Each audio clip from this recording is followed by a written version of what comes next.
Assalamualaikum. Kita tengok lampu solar kita buat tiang klasik tu. Sana. Tu dia. Oh, seronok tentang.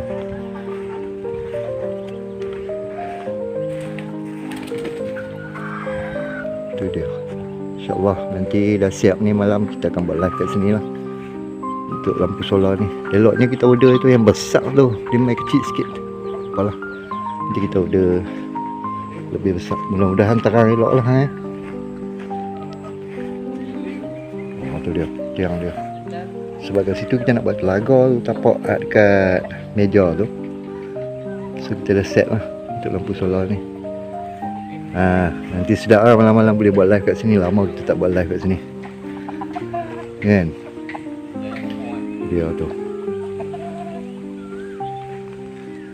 jagung pun kita dah harvest baru ni. Sedap, memang sedap jagung tu. So kita dah ambil benih dan kita dah tengah duk gemuk tanah lain tu. Tu malah nak bawa masuk lah.